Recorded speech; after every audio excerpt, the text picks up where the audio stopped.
Hello and welcome to Soul Family Chat, where we envision new possibilities for a new earth. I'm Guy Harvey, your host, and if you'd like to be notified of future shows, please hit the subscribe button below. It's down there. And today I'm delighted to welcome Virginia Warren. Virginia Warren is a lawyer and a conflict alchemist. She says our current legal system is based on fear and is therefore flawed and contradicts the law of oneness. She's known as the Zen lawyer and is author of Let's Kiss All the Lawyers. And she's also founder of Lawyers for Love. And she's speaking to us today from Queensland, Australia. Welcome, Virginia.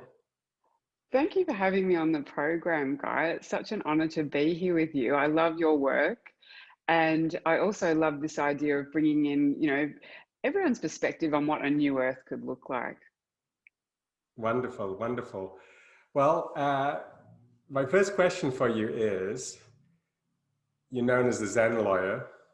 So how did you go from regular, ordinary lawyer to becoming the Zen lawyer? I don't know any other Zen lawyers. So how did that come about? What was the journey like? Well, as we say in this life, there are no accidents except for one that I had.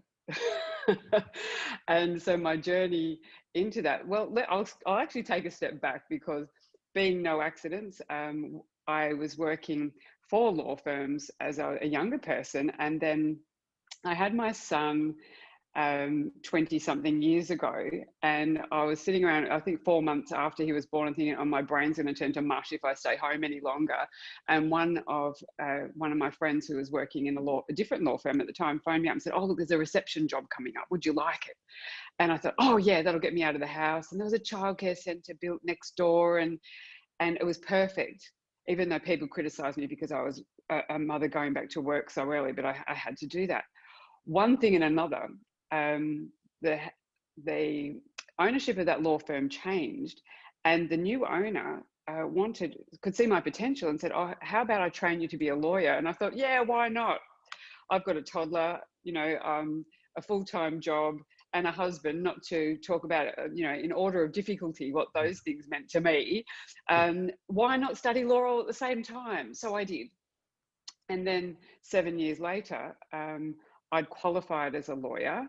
And then later on again, that firm transitioned and I became a partner of that firm. So no accidents, things just happen to always fall into place. Well, then one day I'm walking down my main street when I'm going on my lunch break, and there I am dressed up in my suit, in a lawyer suit, looking all very lawyery, but I have to be different. So I wear leopard print heels, stilettos, and I'm walking down the main street, and I go to cross at the pedestrian crossing and I trip over.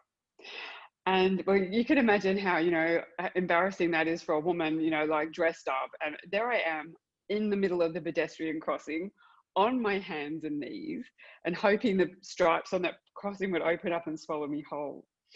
In fact, I was just stunned. I thought, why is this happening? And a man had to get out of his car and get me off the street. I was just so embarrassed. Anyway, I went off to see my chiropractor, and I like to say he was giving me treatment for my bruised ego and knees, and he sent me off to a yoga class. And well, I thought, yoga for a lawyer, ooh, that'll be like watching paint dry. That's boring. So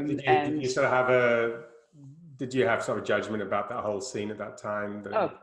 Yeah, I did. That wasn't I for mean, you? No, because I thought that was boring. I don't know, just boring. Because I think whilst I had a knowing growing up that there was a different aspect to life, and I did approach my life with a knowing, my inner knowing, I'd been taken through many different religions as a child, and anything that felt like it had a ritualism or anything like that attached to it was like off my to-do list. And I felt that was aligning a little bit religious, which a lot of people think that about yoga, and which I know now. But yeah, because I was like into Zumba. I was into more action-packed, getting that body into shape, doing that sort of thing, which I felt was more of my fitness regime. But I couldn't be wronger if I tried. I went into that yoga class and I wondered why on earth some breathing and stretching is what I saw it to be. And I'm listening to the philosophies of the teacher. It just really shifted something in me. And I thought, oh, what's this? And like any good lawyer would, I wanted some evidence as to why that felt so good for me. So off I went to do a diploma in yoga teaching. So 12 months. I just didn't do just a short course. I went and did a 12-month diploma so I could be properly qualified. And that is where I shifted completely. And I thought, wow, this is so opposite to my legal profession. So I thought I'd call myself the Zen lawyer. And what kind of changes did that create within you that then translated into the lens through which you observed the law that you were practicing? Well, that was the funny thing. As soon as I'd completed the course, of course, you opened up to yogic philosophies and all sorts of things, which, deal with, the principle of we are all connected at a fundamental level. But the most difficult thing for me was to come back into legal practice and align with the notion of ahimsa. And for people that are non-yogic, that is meaning non-harm. And I thought law does all sorts of harm to people, but yoga says don't do any harm. How was I going to bring that into legal practice? Well, that began another journey. And that began a series of investigations. And I went down the rabbit hole like most seekers then on that point and looked for any philosophy that could make some sense out of why we are living our lives like this. Why does the legal system operate in this way? It just didn't make sense to me at all. And did you start to feel uncomfortable with your work? I mean, and did that create like a crisis, sort of an internal crisis? It did. Yeah, look, it really did because, and as I started to do research, I looked at for wellness for lawyers, and because lawyers are typically depressive and suicidal. Now, most people, don't like the legal profession, but want to ask their children to be lawyers because they see, prestige, money, status. But the truth of the matter is probably 1% of the legal profession actually reach that status because it's the hierarchy. It's only those at the top that actually get paid all that money and get that prestige, if you like. So it was very difficult to then, because I looked at that, thought, why are lawyers depressed and suicidal when we're supposedly this great profession? There wasn't a lot of information on wellness out there. I looked at all our local authorities, that people that govern the legal professions in our area, and they're saying things like, oh yeah, speak to your supervisor, drink lots of water, eat well, get some exercise, and go and meditate. They said, go and meditate. And I thought, you're asking a lawyer to meditate? That I wouldn't have a clue what that's 6-minute increments. I don't have time to meditate. And so I thought there's got to be a better way of even approaching all this.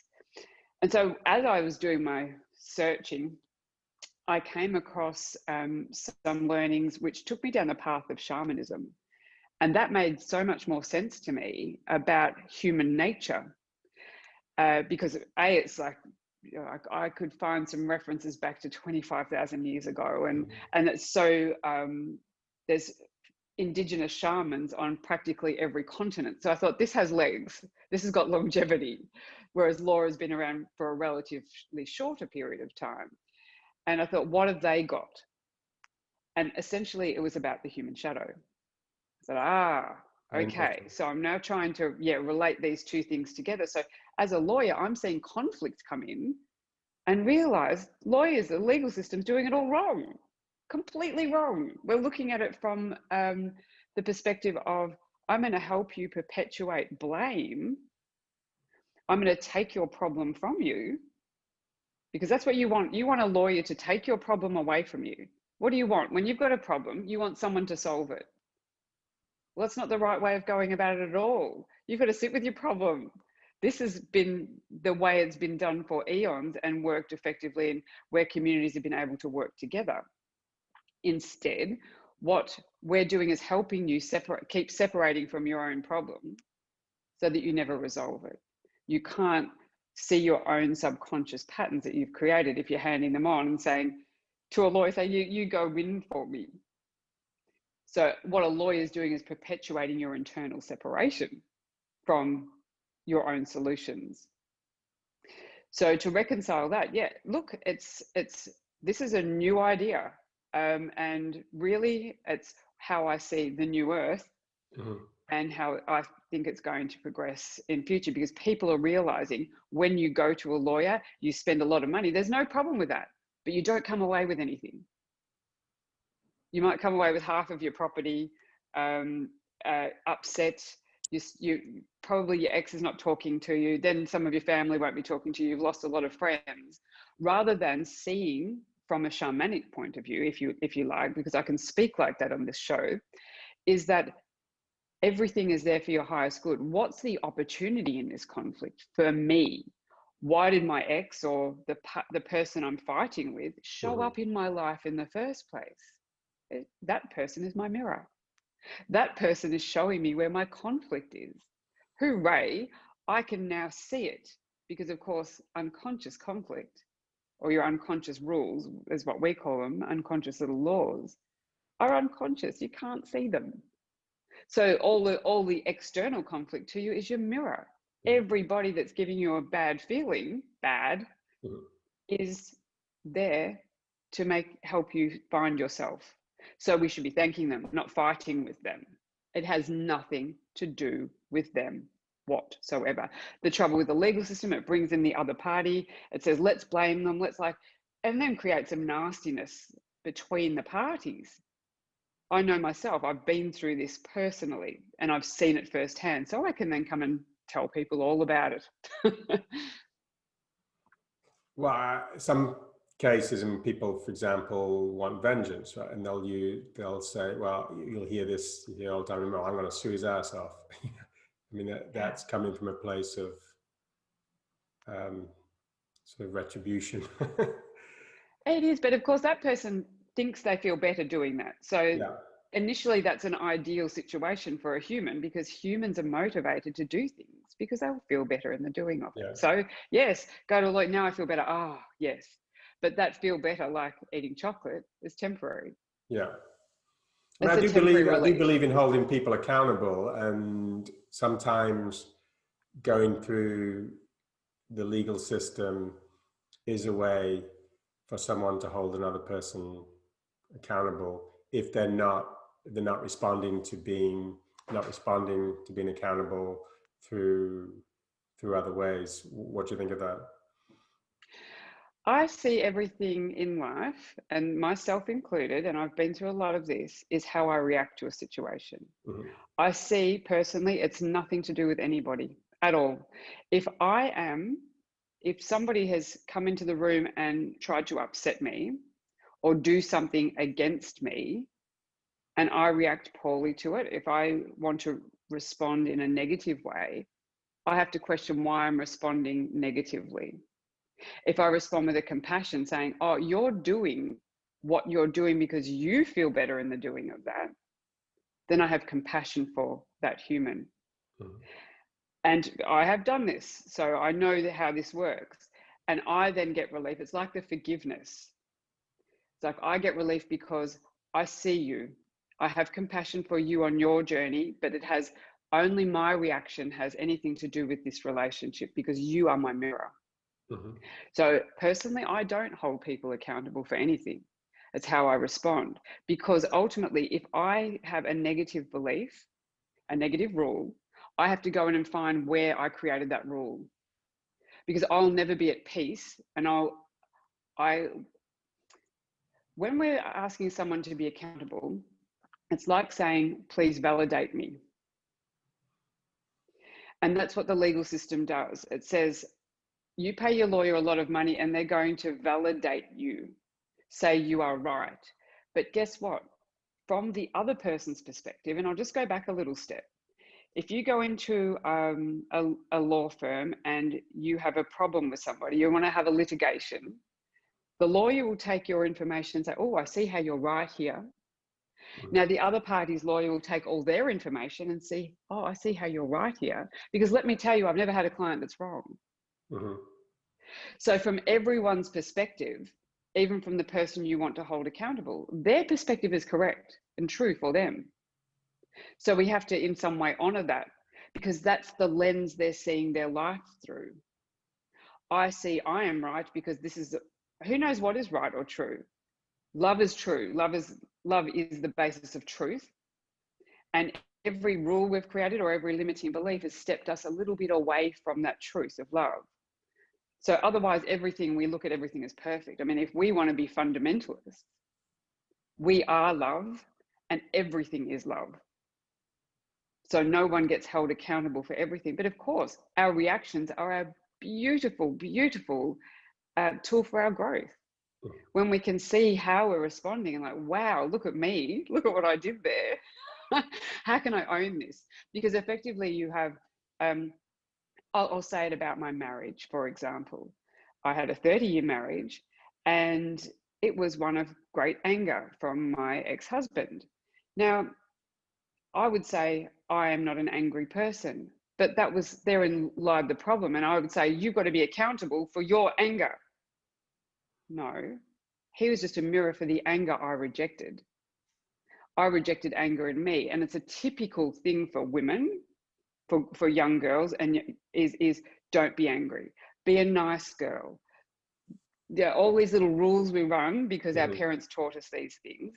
So I was the nice girl, and I'd say there's not an angry bone in my body, but yeah, there is, because to be whole, a whole human, I have to be able to be angry. Mm-hmm. Now, not that I'm going to exercise that in a vile or violent way, but I have to own it. And so then to not see the anger or accept the anger in my ex was me rejecting a part of myself, because of course he's my other self. Mm-hmm. When you're holding someone accountable, you're rejecting a part of you. Well, I think we're all one.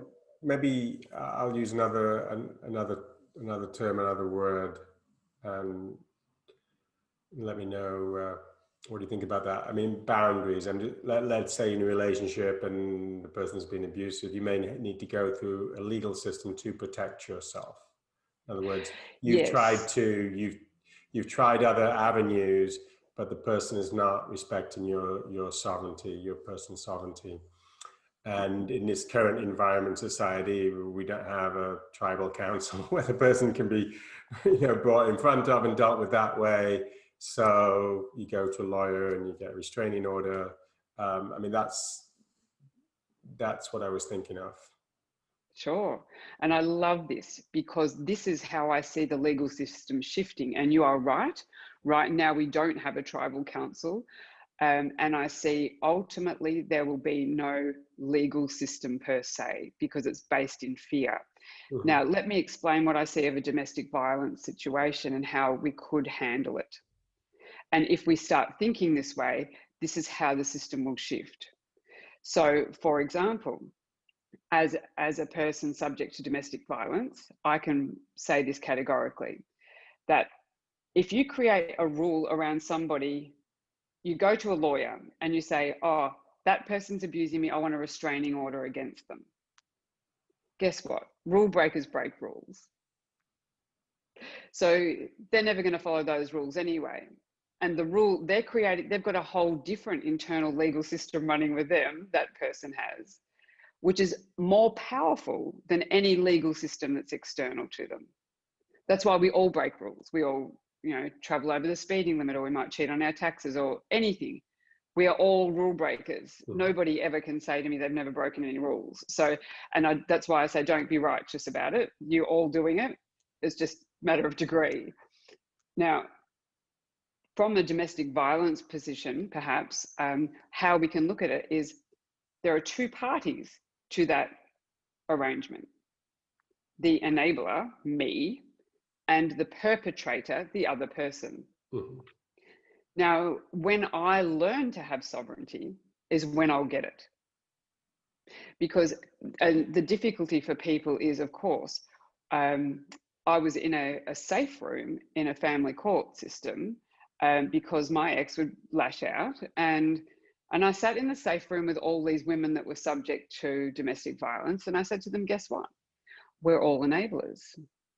And of course, you could have heard a pin drop, because these women were a bit aghast at that comment. It's like, no, like I'm a victim. And I thought, if you keep playing the victim, you'll continue to be the victim of everything in your life, not just this scenario. You are carrying the energy of victim. So I said, in the beginning, when you met that person, like when I met my ex-husband, I could have made a choice. Do I stay with him, or do I move on to another person? But no, the energetic attraction was there, of course. He was fulfilling my need to find my anger. And this is at an energetic level. But you can still say it anyway, that I had a choice then, whether I would see snippets of that violence coming out, because everyone's on their best behavior at the beginning of a relationship.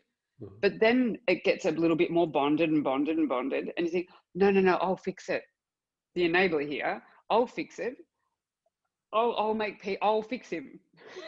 Mm-hmm. No, I can't. It's not my job. My job is to sit, as you said, in my own sovereignty. But until I learn that, where that unconscious belief in me was lying down, saying, because anger is a boundary. Anger, if you learn anger in a most effective way, it is your boundary. It's just like, no, you're not going to do that to me. See you later. But most of us, particularly women and a lot of men, and we've all got combinations and permutations of these things at certain levels, will, unfortunately, allow people to step into their sovereignty. And we're doing it all the time. We're allowing people like, oh, I don't really want to do that, but I should. Like, that's the same thing. No, yeah. No shoulds, no obligations. What's the rule that says you should do anything? Yeah. These are all rules we've created. And when we're saying lawyers for love, for example, will say your internal legal systems, the rules you've created, have now been reflected into the collective. So that's why we've created all these rules, the parents on the outside of us, the law, which we think is going to help us. It doesn't help you, because you go in it for a domestic violence situation. Yeah, if someone's going to be a little bit good and follow that restraining order, good, fantastic. But guess what? You'll go on, me as the victim. I like to use the word experiencer, by the way, because I am not a victim. Mm-hmm. I'll go on and then I'll repeat that with somebody else. I'll keep playing victim role until I get it. Oh, hang on. Yeah, I've got to actually set a boundary. I've got to actually utilize my anger and my assertiveness to stop this energy pattern, because I'm just carrying a pattern with me. You take yourself with you wherever you go. So the legal system is just getting money from you. It's going to maybe put that person in jail. That person in jail is this society. This is the collective consciousness saying we reject this. Mm-hmm. Rather than, oh, how did you become a perpetrator? Well, that's the other side of the fence. The perpetrator, generally speaking, I'm generalizing totally here, for examples, is a male. And why would a male generally get angry? He's covering another emotion. Boys are usually told, boys don't cry. There's a rule. So boys can't express their whole self, and they think it's not being a man to cry or show emotion. So they're going to bring it out in another way. And it's generally anger. This is what I've seen in my legal practice. So these are obvious things. When someone's coming to me with a conflict like that, I generally can say, oh, you've got to own sadness and you've got to own anger. Excellent. When you both do that, you'll start feeling better. And the tensions will drop within you and you become more peaceful. You've dissolved these rules that you've created, the internal legal system. And then once that happens, because as we're all individually moving toward inner peace, the same thing happens. That will reflect externally. We'll need less laws to govern people instead of more, because you can see it in society now. We keep creating rules upon rules upon rules upon rules upon rules because people keep breaking the rules. The rules aren't certain. ask any lawyer, as I said, you come into a lawyer and they'll say you're right. They will say the other person is right too, to a degree. Oh, she yelled at you, so you couldn't help it, you lashed out. You know, all sorts of things like this happen all the time. And so the only way to resolve this is for each individual to check in with their own responses to life, to their conflict. How am I responding to it? If I was responding saying, it's not fair, he's so angry, how about I say, oh, I've rejected anger. I reject anger. I can't accept it. How about I say, oh, I see how I haven't accepted anger. And when I accept anger, that energy of anger can flow through me freely now and be utilized to hold up my own boundaries. I also do something because we're so connected, that also will energetically shift in the other person, because they'll no longer be attracted to me in that space, because I'm not running the same negative energies that they are. And the more you do that, the more your own vibe raises, the closer you come to peace, and the less you attract those things into your life, the more peace you see externally. It's just the law of one. Well, it's interesting, particularly in the 1980s, there were some very large projects where they taught transcendental meditation in prisons. And there was one project in Senegal in Africa. They actually closed the prisons. I mean, they taught everybody to meditate, and they were able just to release everybody because they were release the stress, and they was releasing the stress and the anger, and there was no point to keep them to keep them anymore. Yeah. Why? And the reason why that hasn't changed, and this is what we're trying to change about the legal system, is because the prison systems are making too much money. People are invested in fear.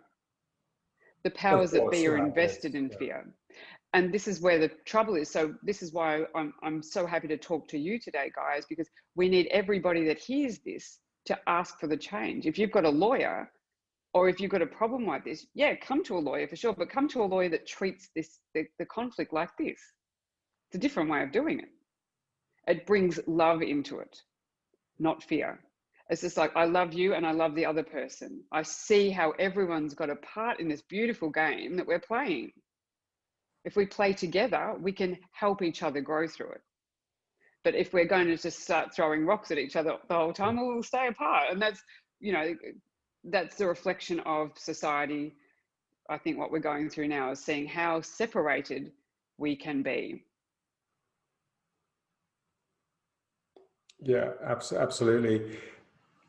So this led you to create Lawyers for Love. Can you tell me a little bit about Lawyers for Love and what kind of work you're doing, and how do you sort of implement this philosophy in a practical way? Sure. Well, you see, what's happening is we came across this beautiful idea. You see, there's two sides to using a lawyer, generally speaking. You're either coming together in a relationship, so you want a contract, and that could look like anything. You know, you're buying a house, or you're buying a business, or you just want an agreement drawn up, or something like that, or a will.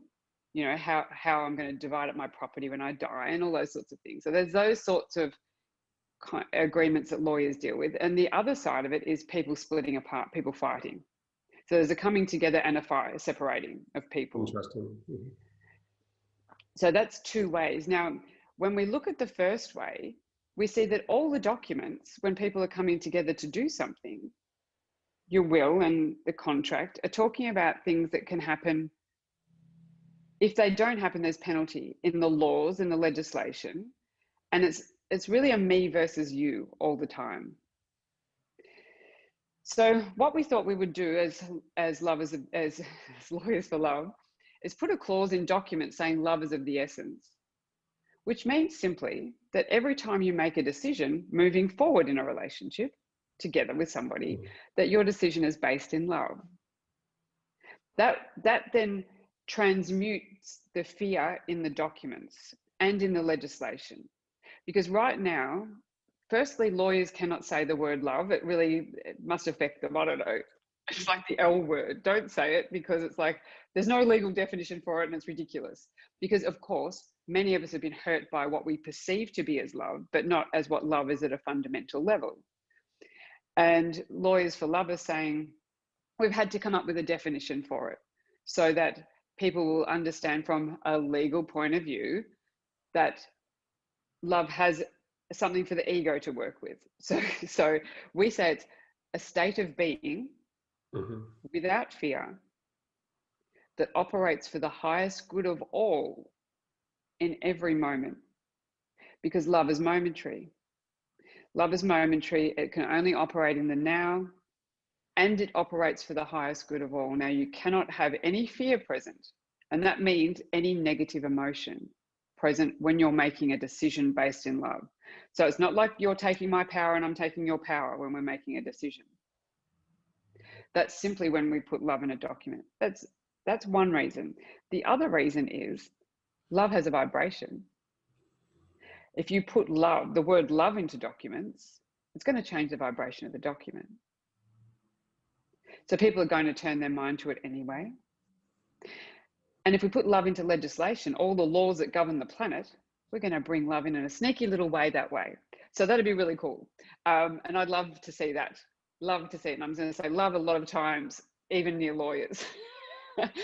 So it's just a different way of seeing it. When one day I sort of woke up to myself, or got a download, and thought, oh my Lord, the whole planet is underpinned by fear, because every document that governs a relationship, which is most documents that we work with, have fear in them. Me versus you. And the punishment that's going to happen if you don't follow those rules. Like crazy. So that's one aspect of what Lawyers for Love are doing. So we're going with, not-for-profits, wills, everything that we can help people with. And we'll get a lawyer in your area to help you. To put, and the more we educate the public to want it, they're going to then ask for lawyers that are doing it. And it's a perpetual situation, so that we're bringing everyone together in this idea. And number two is, yes, when we're separating or when we're in conflict, it's instead of here, hand over the problem, it's like, oh, let's bring all the parties in together and say, okay, so you were all doing this thing to each other because you were feeling better in the doing of it. That's awesome. And I know that sounds trite when it comes to things like murder and what have you. But we are here to learn what we need to learn on this planet. If someone murders somebody else, they are doing it because they feel better in the doing of it. We have to ask the question why, not throw them in a cell and put them away. They are me. I'm pushing myself away. Why am I doing that? So bring them in. Why? What happened? And generally it's because of the rules we're carrying. The rules that were imposed upon us by our tribes, being our families, school teachers, whatever it is, even our peers, when we were much younger. And the cycle has to stop, because it's ancestral. And we keep saying, oh, but my parents did this to me. Bad luck. So what? Move on. Suck it up. Take responsibility. You're big enough now. Be our own parents. Because that's what we're looking now to, the rules outside of us, the laws, to be our parent for us. Why do we need that? Why do we need to be told what is right?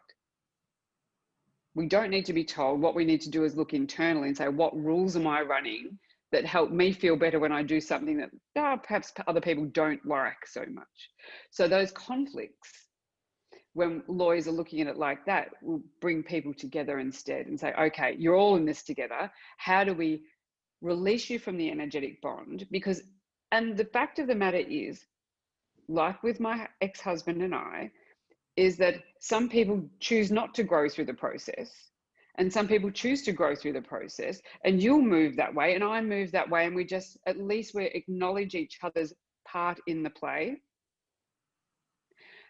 and there can be more semblance of unity even in that idea at the very worst, which brings just a love-based decision making to our planet, because we've been living from a place of fear for eternity. Well, a long time.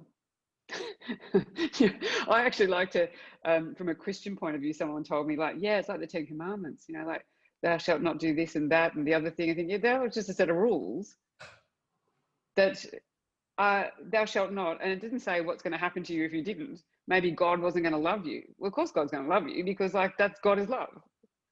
So there's a bizarre situation, and the church took it, and then they gave it to lawyers because there's too many more rules. So we'll just make some more rules and more rules and more rules. It's like all this based in fear nonsense, and I think it's hilarious. But yeah, I'm making serious light because some people don't see the fun in it like I do. But I've lived a lot of life and I've been through a lot of experiences. So if I can forgive people for the things they've done to me, for me, I think very certain. Yes.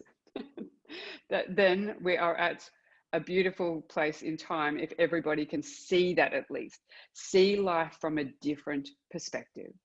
Because right now we're seeing it from, I don't know what's going to happen next.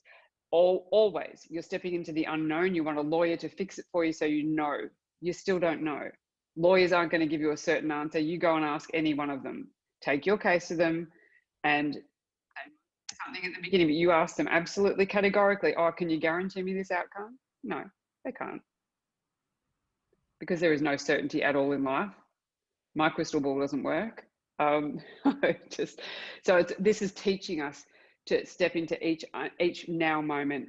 Love-based decision making is loving everything now for what it is, because it could all change, as we know, in the next moment.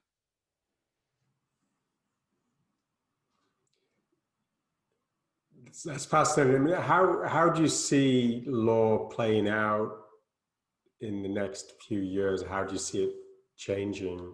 And a lot of the structures are transitioning now, governmental structures, institutions, and obviously it's all based around law. What kind of changes Everything is based around law. That's a beautiful thing. Yeah.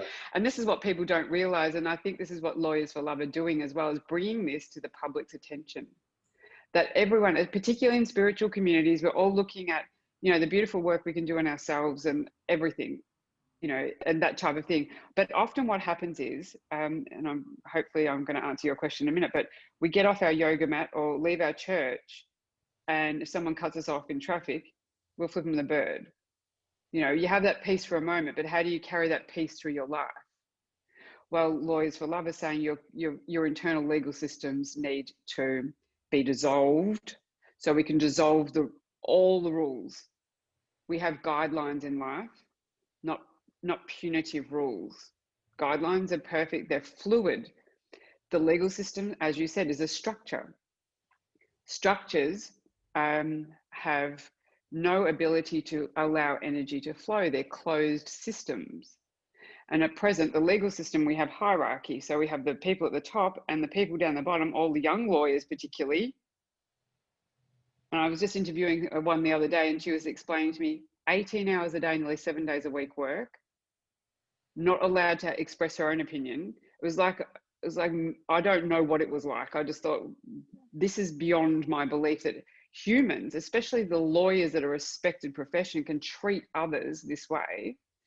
So they're sucking all the power up to the one at the top.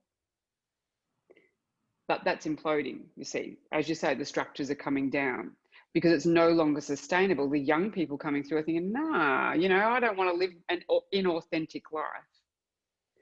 People are more authentic now. They're not listening to the older people saying, you have to be a doctor or a lawyer to be successful in life. They're seeing many choices, many more options.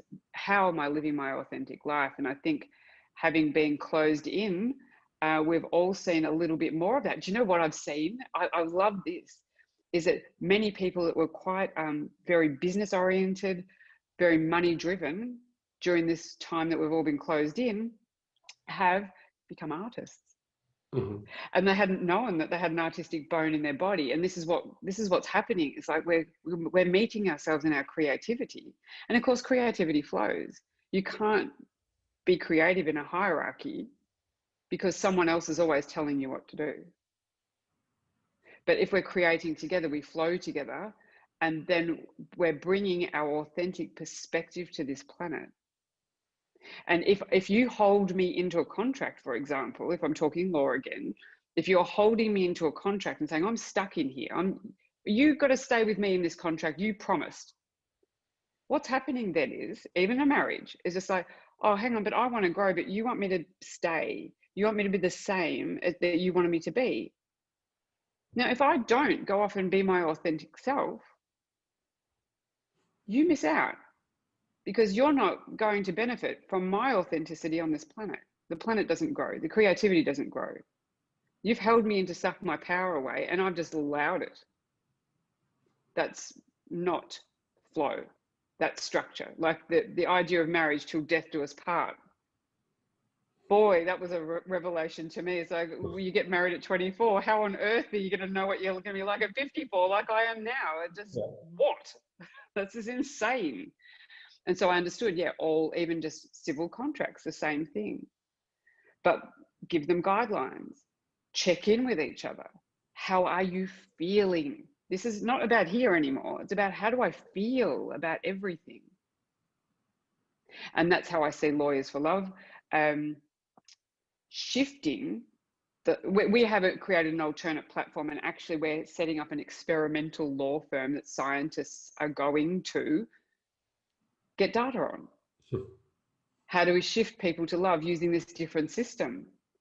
Using the current legal problem that you have. Yes, there'll be some interaction with the legal system, because that's the reality of our planet. You can't deny that. But you can transition. Like my favorite analogy is, when once upon a time we're all smokers. For you young people out there that don't know that, we all smoked. And then, some non-smokers popped up, and it was just like, oh, what are you doing? You're not smoking? That's so antisocial of you.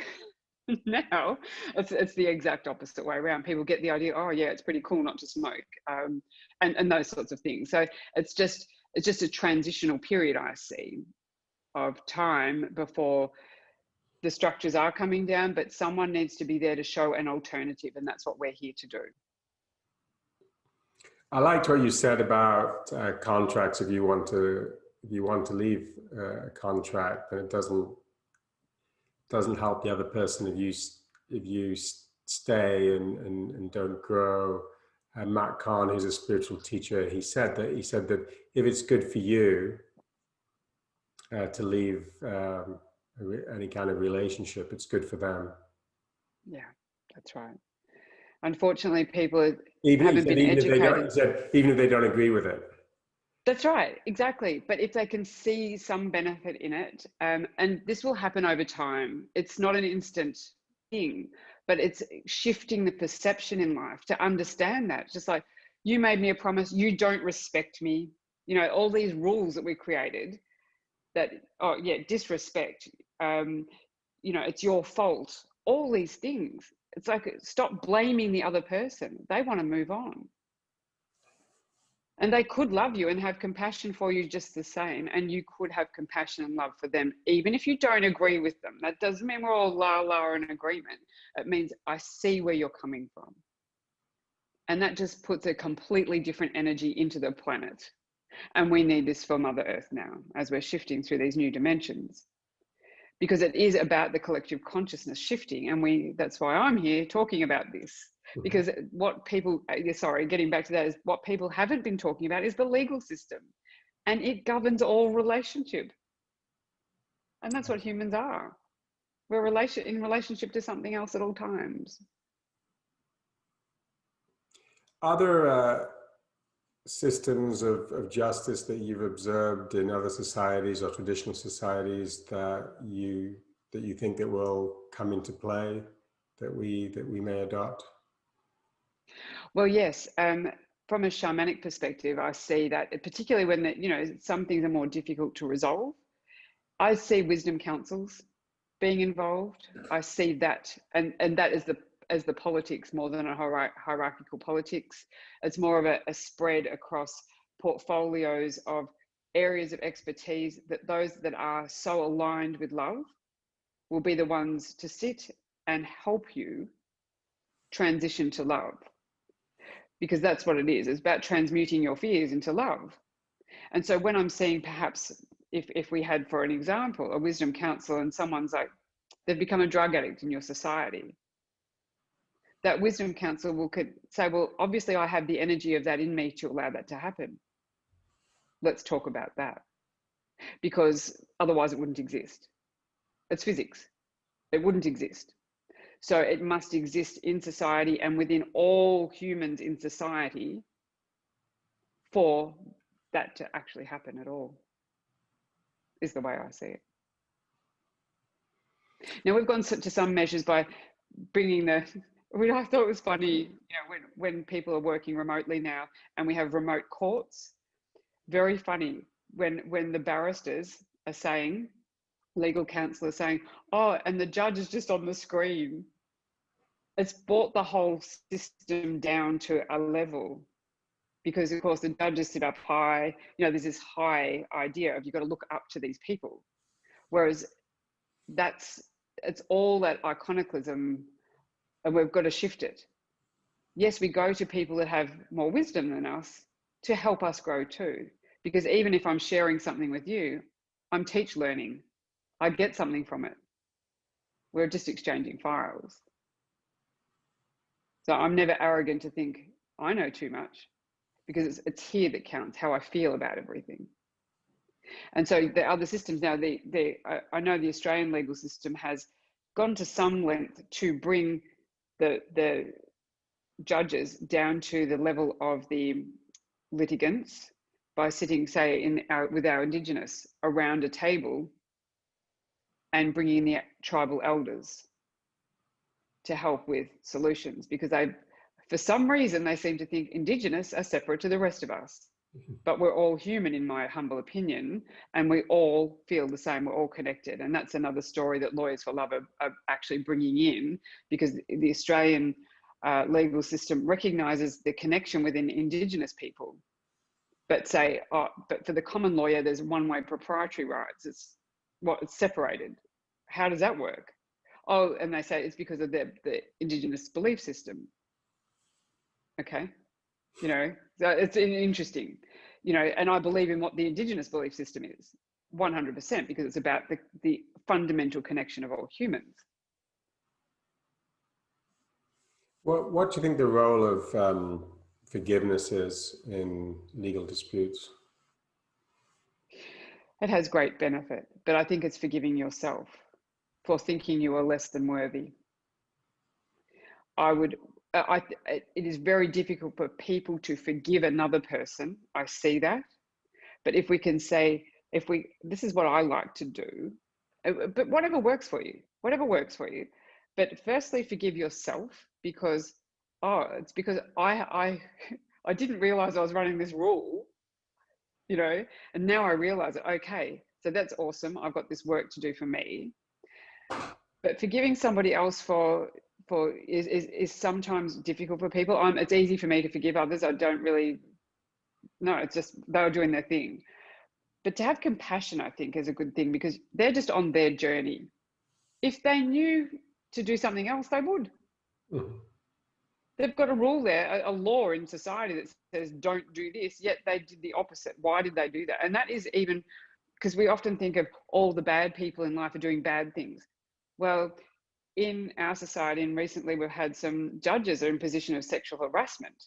You know, these are people that should, the obligatory word should, know better.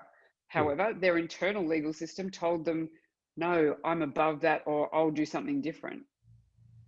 So it's across the board. So forgiveness, I would say compassion. Have compassion for them and their journey, if you have difficulty with the word forgiveness. Because they're only doing something because they feel better in the doing of it, and they don't even know why. They have no idea. Otherwise, they wouldn't be doing it. Because if you can sit in a place of contentment and peace, as I generally do, or are able to move back to that place very quickly, you wouldn't want to impose any negative behavior on anybody else intentionally. It's just not what you want to do when you're coming from this place. It's just like, oh, and I pretty much I say that about everybody. I think, oh, it's like, wow. And, there's a line of empathy and all those sorts of things. It's another big story, but it is a case of like, oh, gee, look at you and your journey. Okay. because you're the other me. You're my other self. That's how I see it.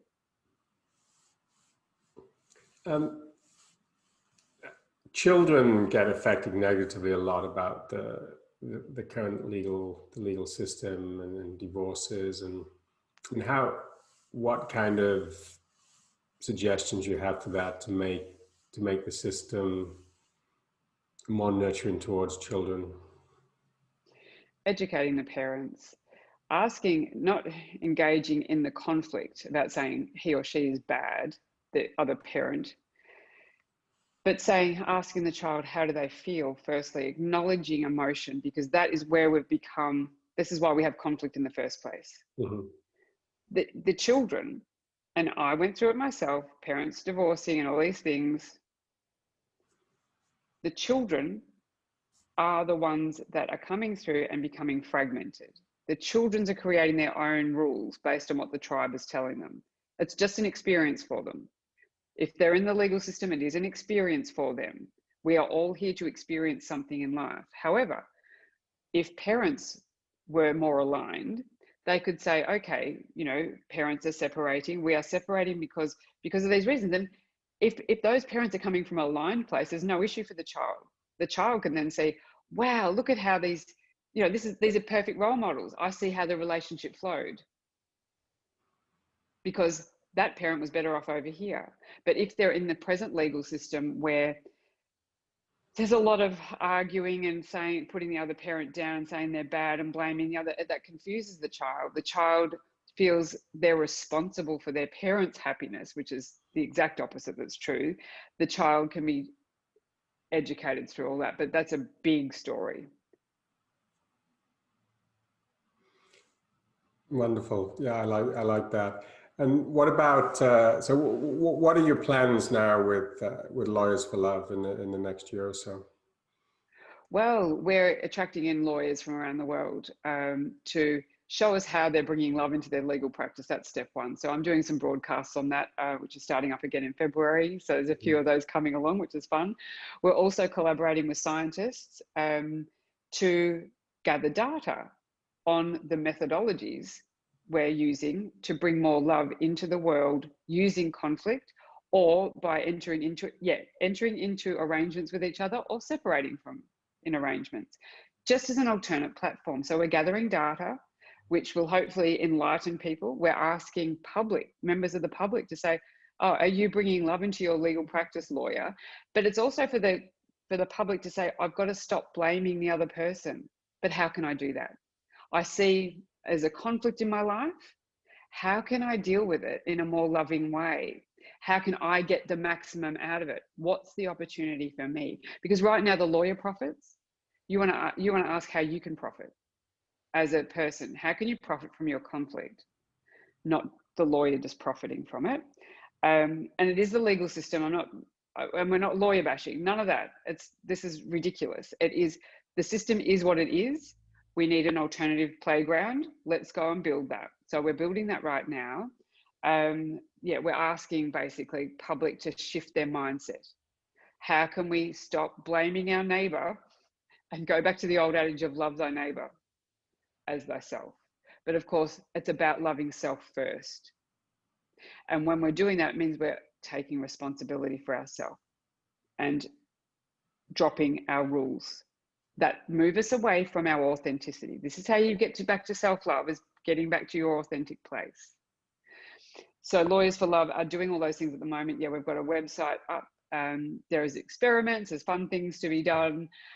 Public involvement is most welcome because we will be wanting clients coming in to try these things out in the experiment. So, but we're still dealing in that space anyway without the experiments going on. I mean, that platform is just very new, but definitely we are connecting people with lawyers that are working from a more loving space because we have connected with them already. So great. And you have an online platform where you're meeting people. Yeah. At present, we have a website, but you just shoot us a note and we find out what it is that you're doing until we get more of an automated system or some user-friendly system, because this is so new. It's beyond new. I mean, this is a whole new paradigm. So, yeah, be pioneers, jump on board. We're explorers. That's what we're doing. Fantastic. Well, I love what you're doing. I mean, everything in the world needs transforming. I mean, every aspect of the world needs transforming with love. Yeah, it does. It does. And talking to you obviously just reminds me of how the law is always there, even though we don't see it all the time. We see the politics, don't we? We see the politics, and we're always pointing the finger at the politics. But underlying all that is the law. It's all sort of self-governing. It's like we call it legal fetishism, because what you created as an external legal system is now controlling us. And so we've just created this closed system for ourselves, and we don't flow anymore. So it's going to shift. It will shift. Wonderful, wonderful. Well, I really admire what you're doing, and anybody that's watching that's in the legal business, and I hope they'll reach out to you and connect and start to spread your message and what you're doing across the globe. Yeah, it's fun times. Great. Good. Well, thank you so much, Virginia. It was a real pleasure and a fascinating discussion. Yes, thank you, Guy. Love to be on the leading edge. Bit of fun. Good. Thank you.